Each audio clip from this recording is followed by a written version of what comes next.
Alright, magandang araw po sa inyong lahat mga kababayan. Batang Maynila to, it's ang nakikita po ninyo mga kababayan sa ating screen ay walang iba kundi si Apollo C. Kibuloy. Meron po siyang panawagan sa kapwa nila mga Duterte supporters. Pakinggan muna natin bago natin bigyan ng reaksyon itong ginawa ni Kibuloy. Vice President Sara Duterte, straight po ang ating pagboto. Kaya vote straight, PDP laban. Bakit po vote straight, PDP laban? Para tuloy-tuloy po ang aming mga advokasya. Walang kukontra, walang kakalaban. Kami pong lahat ng kakaisa riyan. Pagkatapos, siguridad pa rin ito ng ating Vice President na pinaginitan ng mabuti. Kita ninyo, ini-impeach ang isang Vice President sa mga unfounded na mga akusasyon tulad ng intelligence funds, samantalang billion, trillion ang nilulustay ng mga nasa kapangyarihan. Wala namang mga pagtawag sa Kongreso upang ito'y imbestigahan. Ngunit hindi tinantanan ng ating Vice President upang siya ma-impeach. Pag na-impeach po kayo, perpetually hindi na kayo makapaglingkod sa bayan. Hindi na kayo pwedeng maglingkod pa. Perpetual po yan. O kaya habang buhay, hindi ka na pwedeng pumasok pa sa paglilingkod sa bayan. Yan ang gusto nilang mangyari kay Vice President Sara Duterte. Kaya pag straight vote po kami sa PDP laban, ang boto namin ay siyam. Kailangan ng siyam na boto ng mga senador upang hindi po ma-impeach ang ating Vice President Sara Duterte. Kami po yun. Kaya wala pong magmamaliw. Straight tayo. Huwag na po kayong lumingon pa sa iba. Straight tayo. Kung mahal ninyo si Vice President Sara Duterte, straight po ang ating pagboto. Okay, so yan po yung sinasabi ni Apollo Kibuloy. Ganyan po yung paraan ng kanilang pagkumbinsi sa mga botante. So hindi na po sila nagpapakita ng plataforma. Wala na pong mga programa para po sa mga Pilipino. Wala po silang sinasabi na ganito gagawin namin sa mga walang trabaho. Wala po tayong naririnig sa kanila na ganito gagawin nila para bumaba ang mga presyo ng bilihin. Ang panawagan nila, iboto sila para hindi ma-impeach si Sara Duterte. Kasi kailangan daw straight para kumpleto raw sila. Para kukontra sila sa impeachment ni Sara Duterte. Dahil sabi ni Kibuloy, yung mga binibintang daw kay Sara Duterte, yung mga pagwaldas po dyan po sa confidential funds, at yung mga nabigyan ng confidential funds na hindi naman po totoong tao, kasi napatunayan po yan dyan po sa PSA, na libo-libo po ang tumanggap ng pera galing sa confidential fund na hindi naman po totoo ang mga pangalan, mga alias.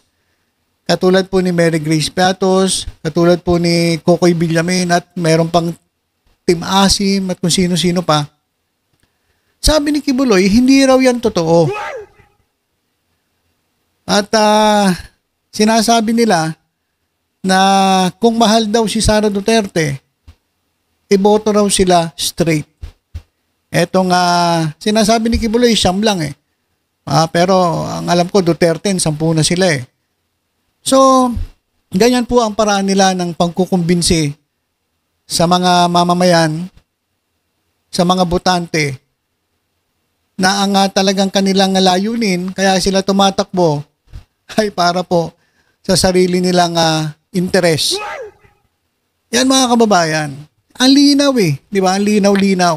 Sariling interes. Iligtas si Sara Duterte sa tuluyang pagkaka-impeach. At kapag na-impeach ay hindi na siya magkakaroon ng pagkakataon na tumakbo sa kahit anumang posisyon sa gobyerno at habang buhay, hindi na po siya pwedeng maging o maglingkod sa serbisyo publiko.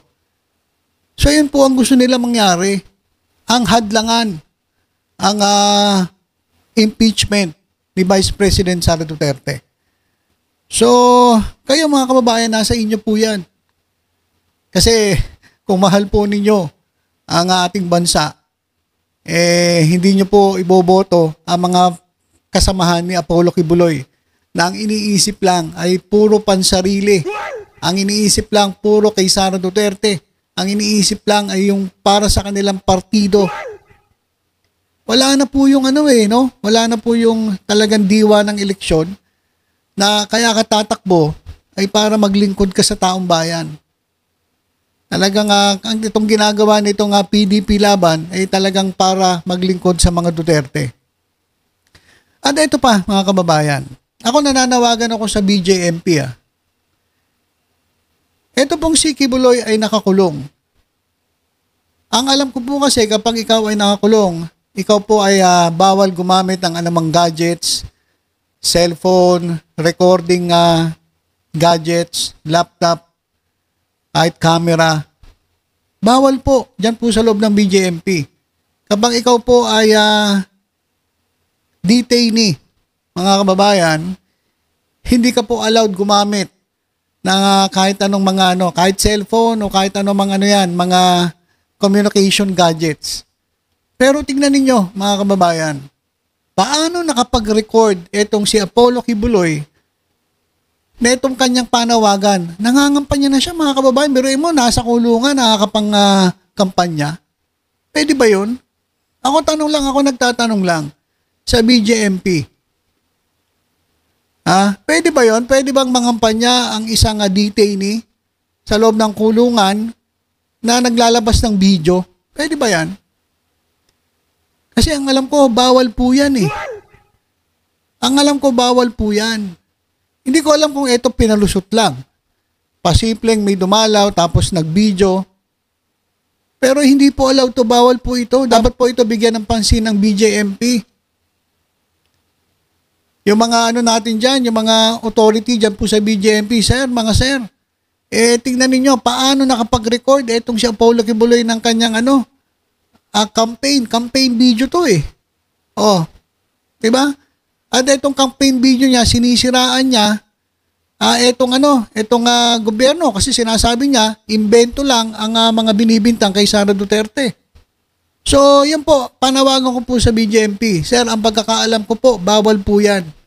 Hindi po dapat nagkakaroon ng access etong si Kibuloy sa ganyang klaseng treatment. Ano po to? VIP treatment? VIP treatment po ba ito, BJMP?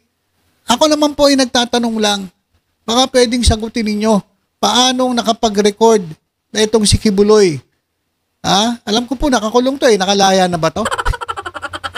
Alam ko, hindi naman to nakalaya eh. Kahit sa hospital, sabihin natin sa hospital. Sabihin natin na hospital siya, bawal pa rin po eh. Bawal pa rin po siyang umawak ng cellphone, bawal po siyang videohan, bawal po siyang mag-record. Bawal po yan. Ay, mas lalo na dun sa kulungan, sa selda, dyan po sa BJMP. So, yan lang naman po ay tinatanong ko lang. Ako'y nananawagan sa mga otoridad dyan po sa BJMP, sir, paano nyo pong napayagan na eto, kitang-kita nyo naman yung video. Nananawagan si Kibuloy na iboto sila. Straight. Para daw maligtas si Sara Duterte. O dyan sa, sa impeachment. At, syempre, pag naligtas, o di sila na ang, mamamayagpag. Dyan po sa Senado. At, kayang-kaya na nilang pabagsakin ang gobyerno. O, ganun po yun, mga kababayan, di ba? So, yun lamang po. Unang-una, alam ko po bawal. Bawal na bawal po yan. Kaya ang tanong ko po sa BJMP, sir, mga sir, paano po nangyari na nakapag-record ang video si Kibuloy? At ito po, yan, kitang-kita nyo naman. Diyan po sa, sa Facebook. Di ba? Alright, so yun lang po, mga kababayan. Tutok-tutok lang po dito sa Batang Maynila. Ito sa iba pang updates. Ingat po tayong lahat. God bless po.